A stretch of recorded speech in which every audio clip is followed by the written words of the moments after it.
Selamat pagi Jemaat Philadelphia yang dikasihi Tuhan, Bapak Ibu Saudara-saudari yang mengikuti ibadah bersama dengan kami dimanapun tempatnya.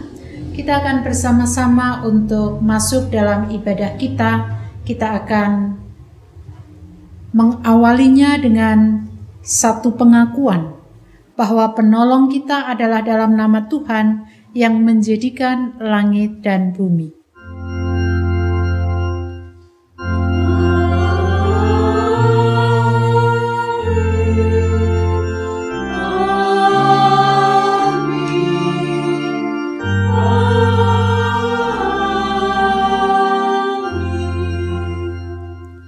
Kasih karunia dan damai sejahtera dari Allah Bapa kita dan dari Tuhan Yesus Kristus menyertai saudara sekalian. Dan menyertai saudara juga. Nats pembimbing dalam ibadah saat ini terambil dari 1 Tesalonika pasal 5 ayat 6. Sebab itu baiklah jangan kita tidur seperti orang-orang lain, tetapi berjaga-jaga dan sadar. Kita sambut dengan satu pujian dari Kidung Jemaat 4 bait 1 dan 5, Hai Mari Sembah.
Mari kita bersama-sama untuk mengakui dosa dan kesalahan kita di hadapan Tuhan dalam doa. Kita berdoa.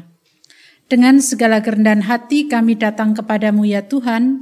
Pada pagi hari ini kami mengakui segala dosa dan kekurangan kami di hadapan Engkau, karena seringkali tidak setia kepada Engkau, bahkan seringkali kami melakukan segala sesuatu sesuai dengan keinginan kami, bukan kehendak Tuhan. Ampuni ya Tuhan dosa dan kesalahan kami, dan kiranya Tuhan senantiasa menolong kami untuk memasuki kehidupan yang baru. Dalam nama Tuhan Yesus Kristus kami berdoa. Amin. Pernyataan pengakuan dosa secara bersama-sama kita nyatakan melalui PKJ 37 bait 1 dan 2, Bila ku renung dosaku.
Setiap kita yang mau merenungi dosa kita, mengakui dan menyesali dosa di hadapan Tuhan, Tuhan setia menjaga bukan hanya saat ini tapi sampai selama-lamanya. Sebagaimana dinyatakan dalam Mazmur 121 ayat 7 sampai dengan 8, Tuhan akan menjaga engkau terhadap segala kecelakaan. Ia akan menjaga nyawamu. Tuhan akan menjaga keluar masukmu dari sekarang sampai selama-lamanya. Demikianlah berita anugerah dari Tuhan. Syukur kepada Allah. Kita sambut dengan Kidung Jemaat 369A, bait 1 dan 2, kita akan berjanji kepada Tuhan untuk setia kepada Dia. Kidung Jemaat 369A, bait 1 dan 2, Ya Yesus, ku berjanji.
Kita persiapkan hati kita untuk menerima sapaan Tuhan melalui Matius 25 ayat 1 sampai dengan 13. Kita berdoa.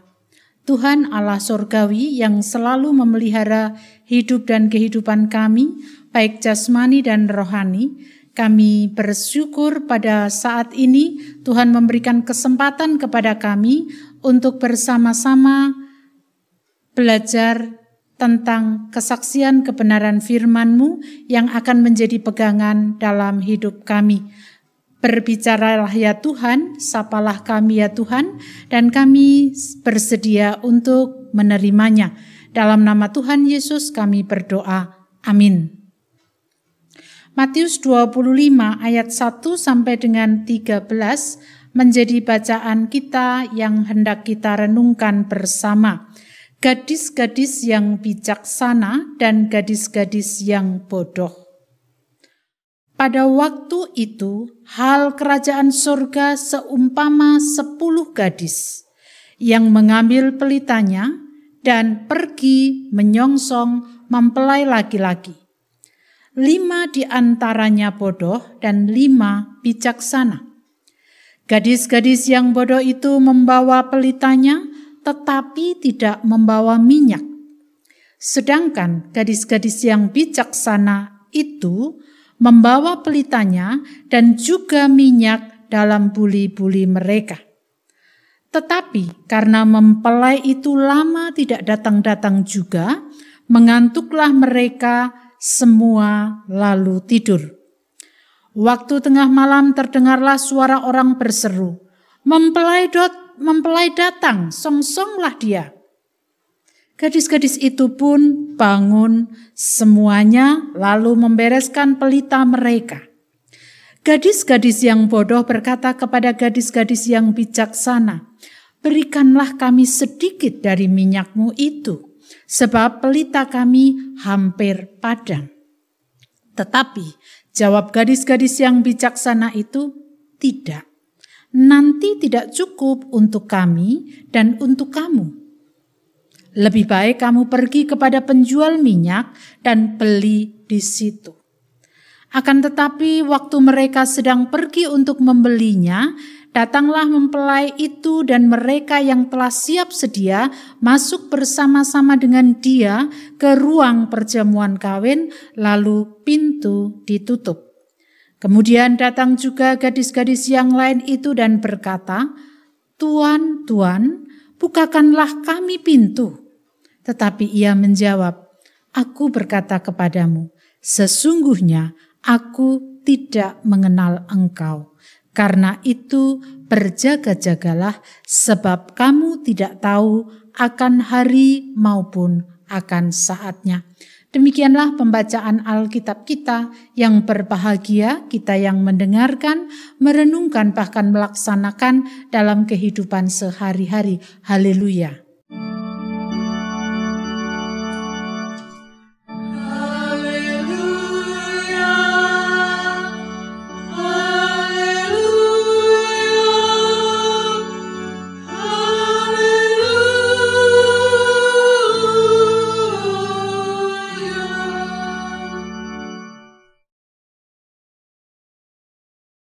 Bapak, Ibu, Saudara-saudari yang dikasihi Tuhan, dalam kehidupan kita pasti pernah menyesal. Tidak ada satu orang pun yang tidak pernah menyesal. Pak Ratijo pernah menyesal kan? Pernah, iya pernah. Kerep malahan. Kerep itu sering, ya, karena ada yang mungkin tidak bisa berbahasa Jawa. Jadi memang penyesalan itu seringkali terjadi dalam kehidupan kita, dan penyesalan itu tidak terjadi di awal. Atau ia tidak datang di awal, tetapi dia pasti akan datang di akhir. Itulah sebabnya supaya orang tidak menyesal, orang harus bijak dalam mengambil sebuah keputusan. Apa yang ingin saya sampaikan dari ungkapan tadi? Ungkapan itu sebenarnya hendak mengingatkan kita semua bahwa sebelum kita menyesal di kemudian hari, maka kita harus berhati-hati. Kita harus bijak. Kita harus terus berjaga-jaga agar apa yang menjadi keputusan kita itu tidak salah. Satu contoh dalam kehidupan kita. Misalnya dalam kehidupan kebersamaan di tengah kehidupan gereja. Mungkin ada orang yang berpikir nanti sajalah saya aktifnya di gereja kalau anak saya sudah besar. Atau mungkin juga ada yang berpikir nanti sajalah kalau saya sudah tidak begitu sibuk bekerja. Karena sekarang saya harus bekerja mencukupi kebutuhan dan lain sebagainya. Atau mungkin juga ada orang yang berpikir nanti saja saya aktifnya kalau saya sudah pensiun. Ya, kalau Tuhan datangnya saat sebelum kita pensiun, saat sebelum anak kita dewasa. Kalau kemudian itu yang terjadi, maka kita bisa menyesal. Itulah sebabnya Bapak, Ibu, Saudara-saudari yang dikasihi Tuhan, sebagaimana bacaan kita pada pagi hari ini berbicara kepada kita tentang pengajaran Yesus, mengenai kerajaan surga. Nah, kerajaan surga yang dimaksud dalam bacaan ini bukan kerajaan surga seperti beberapa waktu pernah kita renungkan bersama. Tetapi kerajaan surga yang dimaksud di sini khusus pada kedatangan Tuhan yang kedua kali. Kapan hal itu akan terjadi? Diumpamakan seperti 10 orang gadis yang menyongsong mempelai laki-laki datang. Nah, tentu gadis-gadis itu ketika menyongsong mempelai laki-laki datang, pasti ada sesuatu yang dipersiapkan. Apa yang dipersiapkan adalah pelita. Kalau nanti mempelainya datang pada malam hari, maka mereka bisa tetap menyambut mempelai itu dengan sukacita. Tetapi Bapak Ibu Saudara-saudari yang dikasihi Tuhan, bacaan pada saat ini memperlihatkan kepada kita ada 5 gadis. 10 gadis itu semuanya membawa pelita. Tetapi 5 diantaranya mereka tidak membawa minyak. 5 diantaranya mereka menyediakan minyak. Nah, 5 yang tidak membawa minyak ini memang dalam bacaan kita langsung dikatakan gadis-gadis yang bodoh. Bodoh di sini bukan bodoh dalam pengetahuan. Tetapi bodoh yang di sini yang dimaksud adalah gadis-gadis ini tidak memikirkan sampai sedetil-detilnya kira-kira apa yang akan terjadi sehingga mengambil keputusan untuk tidak membawa minyak. Mungkin dia berpikir, kan saya punya teman. Nanti saya bisa minta kepada dia. Dan 5 gadis yang lain lagi, mereka membawa minyak. Karena mereka berpikir, kemudian mengambil sebuah keputusan, saya harus membawa minyak. Andai kata nanti mempelai tidak datang-datang dan minyaknya tidak cukup, maka minyak persediaan ini bisa dipakai. Bapak Ibu Saudara-saudari yang dikasihi Tuhan, saat mereka sedang mempersiapkan diri hendak menjemput mempelai laki-lakinya, karena tidak datang-datang, mereka kemudian tertidur. Saat mempelai laki-laki datang, kemudian ada suara, mereka datang, mempelai laki-laki datang, songsonglah dia. Nah, ketika hal itu terjadi, ternyata 5 gadis yang tidak mempersiapkan dirinya untuk hal-hal yang mungkin terjadi, yaitu tidak membawa minyak. Kalau bahasa Jawanya nembung, mbok aku diwenehi. Minta sedikit saja, supaya saya juga bisa menyongsong mempelai laki-laki. Tetapi gadis-gadis yang membawa minyak tadi mengatakan tidak. Kalau minyak ini saya bagi, maka minyak ini tidak cukup untuk saya dan untuk engkau. Maka pergilah ke penjual minyak. Bapak Ibu Saudara-saudari yang dikasihi Tuhan, apa yang hendak dikatakan melalui bacaan ini? Kita tidak bisa lalu berbicara bahwa 5 gadis bijaksana ini egois. Dia mempunyai persediaan tetapi dia tidak mau berbagi. Bukan. Karena ini dikaitkan dengan keselamatan. Keselamatan tidak bisa diwakilkan. Keselamatan juga tidak bisa dititipkan. Karena ini kaitannya dengan kedatangan Tuhan yang kedua kali. Nah, ketika gadis-gadis bijaksana yang sudah mempersiapkan diri dan berjaga-jaga dengan setia. Kenapa saya katakan dengan setia? Karena dia sudah memikirkan apa kemungkinan-kemungkinan yang mungkin saja terjadi. Sehingga mereka menyediakan minyak untuk terus menjalani apa yang harus dilakukan. Jadi bukan karena egois mereka tidak memberikan, tetapi Yesus ingin mengatakan kepada kita bahwa yang namanya keselamatan itu tidak bisa diwakilkan atau dititipkan oleh orang lain. Maka setiap kita, setiap gadis itu seharusnya mempersiapkan diri dengan sebaik-baiknya. Jadi mari kita melihat apa yang menjadi bacaan kita ini, jangan kita lalu mengatakan bahwa dia egois, bukan. Tapi ingin dikatakan bahwa keselamatan tidak bisa diwakilkan. Kemudian dalam bacaan kita tadi juga dikatakan bahwa mereka tertidur. Itu bukan berarti kemudian mereka tidak berbuat apa-apa, bukan. Tetapi sebenarnya hendak dikatakan kepada kita yang namanya manusia itu tetap membutuhkan saat di mana harus beristirahat, karena dia membutuhkan kekuatan untuk menyambut mempelai laki-laki tadi. Maka ada saatnya mereka beristirahat. Sehingga ketika pas beristirahat, dia datang, mereka sudah mempunyai kekuatan baru untuk menyambut mempelai laki-laki dan mengikuti pesta.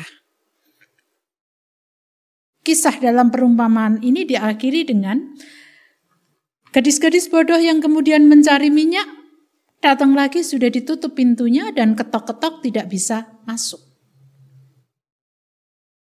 Artinya apa? Keputusan yang diambil oleh 5 gadis yang tidak membawa minyak itu membawa sebuah penyesalan. Penyesalan bukan di awal seperti tadi yang saya katakan, tetapi penyesalan pasti di akhir. Sehingga dia tidak bisa masuk untuk mengikuti pesta bersama dengan mempelai laki-laki yang datang. Bapak, Ibu, Saudara-saudari yang dikasihi Tuhan, tentu kita tidak ingin seperti 5 gadis yang bodoh tadi. Tetapi melalui bacaan ini kita diajak untuk belajar menjadi 5 gadis yang bijaksana. Yang mempersiapkan diri dengan sebaik-baiknya. Yang berjaga-jaga setiap saat karena tidak tahu apa yang akan terjadi di depan. Dan yang selalu mau melakukan apa yang harus dia kerjakan. Dan ketika dia datang, maka disambutlah untuk masuk ke dalam tempat pesta. Bacaan ini mengingatkan kepada kita bahwa kita harus selalu berjaga-jaga. Jangan sampai suatu saat Tuhan datang, kita tidak bisa masuk ke dalam tempat pesta itu dan kita menyesal. Oleh karena itu, berjaga-jagalah senantiasa. Apa yang harus kita lakukan dalam berjaga-jaga? Ya, kita belajar tentang kesaksian kebenaran firman Tuhan.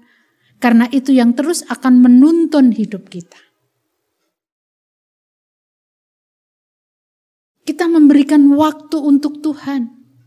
Seberapa banyak toh waktu kita 24 jam untuk Tuhan? Adakah 1 jam, 2 jam? Saya tidak yakin kita mempunyai waktu 2 jam khusus untuk Tuhan misalnya.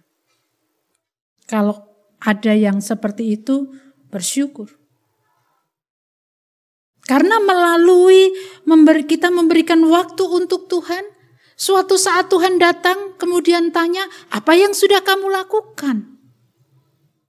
Kita bisa menjawab. Tetapi ketika kita tidak mau berjaga-jaga, jangankan Tuhan bertanya, mau masuk saja kita sudah tidak bisa. Maka jangan sampai kita menyesal di kemudian hari. Manfaatkan waktu sebaik-baiknya untuk pekerjaan-pekerjaan yang Tuhan berikan kepada kita. Mari kita memberikan waktu juga untuk selalu belajar apa yang dikatakan Tuhan kepada kita melalui kesaksian kebenaran firman-Nya, sehingga apa yang kita lakukan ini menjadi sebuah bekal. Ketika Dia datang, kita siap untuk menerimanya. Jangan sampai Dia datang, saya mau ini dulu. Sebentar, saya kemarin belum memberikan waktu untuk Tuhan. Oh, sudah tidak bisa, sudah tertutup waktunya, pintunya.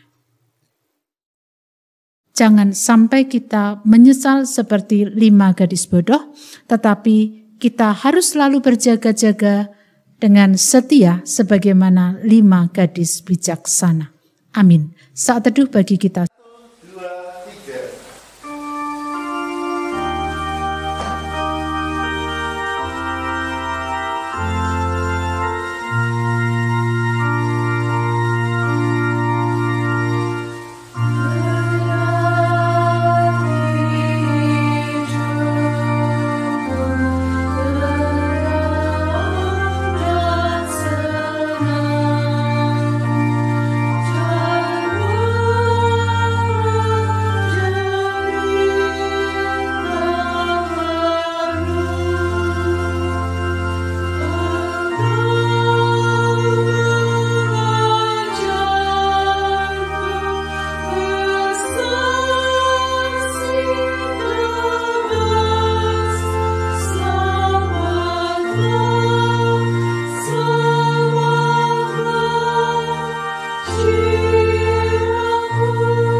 Bapak, Ibu, dan saudara-saudari, serta anak-anakku, Jemaat Philadelphia Yogyakarta yang dikasihi Tuhan Yesus Kristus. Marilah, Bapak, Ibu, saudara-saudari, serta anak-anakku, saya ajak untuk bangkit berdiri. Sambil meletakkan tangan kanan di dada sebelah kiri, marilah kita perbarui iman kita melalui pengakuan Imam Rasuli. Aku percaya pada Allah Bapa yang Maha Kuasa, Khalik langit dan bumi, dan pada Yesus Kristus anaknya yang tunggal Tuhan kita, yang dikandung dari Roh Kudus, lahir dari anak darah Maria, yang menderita di bawah pemerintahan Pontius Pilatus, disalibkan, mati dan dikuburkan, turun dalam kerajaan maut. Pada hari yang ketiga, bangkit pula dari antara orang mati, naik ke surga, duduk di sebelah kanan Allah, Bapa yang Maha Kuasa, dan akan datang dari sana untuk menghakimi orang yang hidup dan yang mati. Aku percaya Roh Kudus, gereja yang kudus dan am, pengetahuan orang kudus, pengampunan dosa, kebangkitan daging, dan hidup yang kekal. Bapak, Ibu, dan saudara-saudari serta anak-anakku dipersilakan untuk duduk kembali. Kita bersatu di dalam doa syafaat, kita berdoa. Segala puji dan syukur kami naikkan kehadirat-Mu Tuhan, karena pada saat ini Tuhan sudah menyapa kami, supaya kami terus berjaga-jaga dengan setia, sehingga ketika Tuhan datang, kami siap menerima kedatangan Tuhan.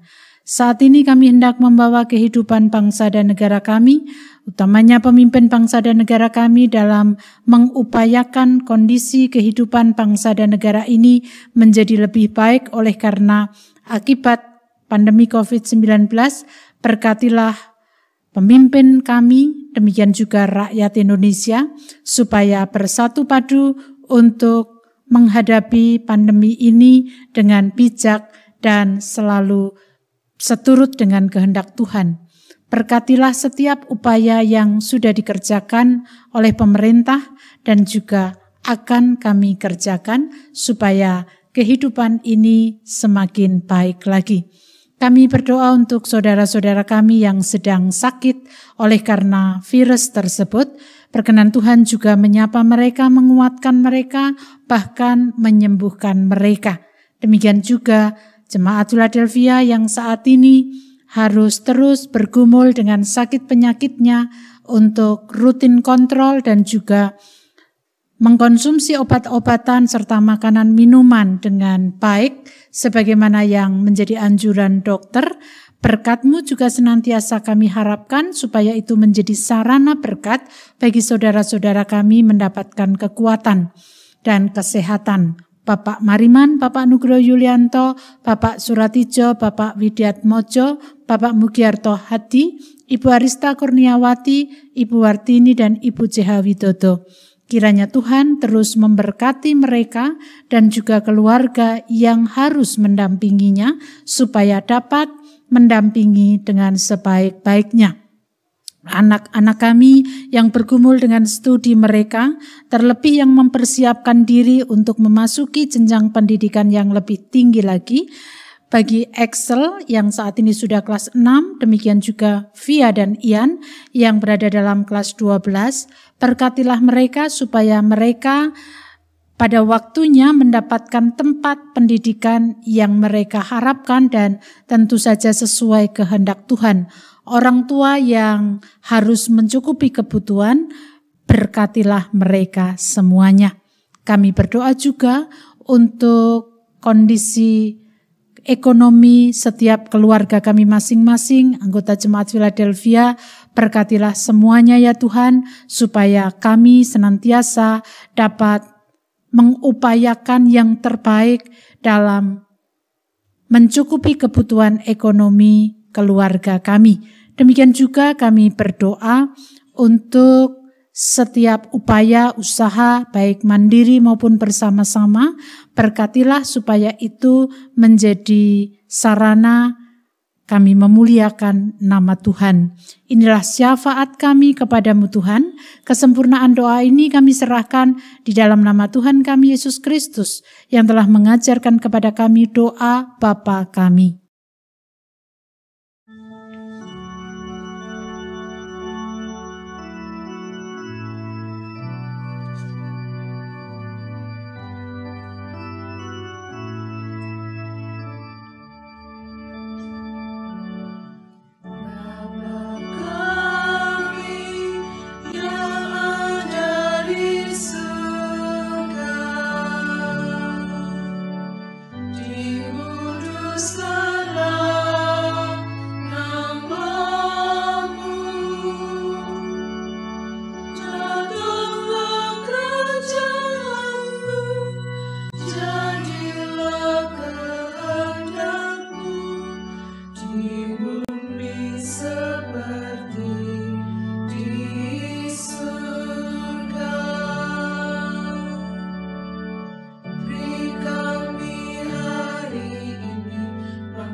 Ungkapan kasih yang kita nyatakan dalam bentuk persembahan hidup merupakan cara kita mengucap syukur atas pekerjaan Tuhan yang dianugerahkan kepada kita. Dasar persembahan diambil dari 2 Tawarikh 31 ayatnya yang ke-12a. Dan dengan setia mereka membawa segala persembahan khusus, persembahan persepuluhan, dan persembahan-persembahan kudus itu ke sana. Mari kita menyanyikan pelengkap Kidung Jemaat 150, bait yang pertama dan ketiga. Ya Tuhan, hanya inilah.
Mari kita bawa persembahan kita dalam doa. Mari kita berdoa. Tuhan, terima kasih atas berkat yang selalu melimpah dalam kehidupan kami. Terima kasih Tuhan atas pemeliharaan kasih-Mu yang tidak pernah berhenti dalam kehidupan kami. Dalam kondisi sulit, dalam kondisi apapun, Tuhan tetap memelihara kami. Engkau tetap menjaga kami Tuhan seperti kawanan domba-domba-Mu.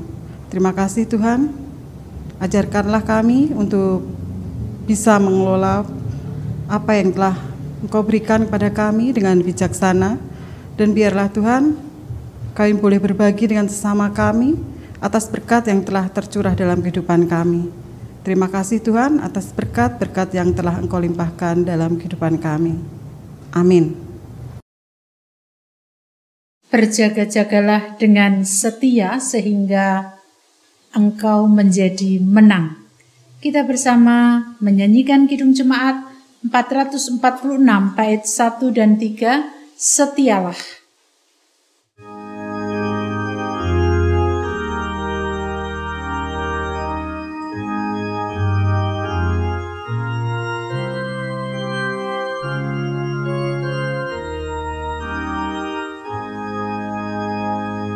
So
Kini arahkanlah hatimu kepada Tuhan. Kita akhiri ibadah di rumah kita masing-masing dengan sukacita. Lanjutkan hidupmu, teruslah berkarya bagi Tuhan, dan tetaplah berjaga-jaga dengan setia. Terimalah berkat-Nya. Kasih karunia Tuhan Yesus Kristus dan kasih Allah Bapa serta persekutuan Roh Kudus menyertai saudara sekalian selama-lamanya.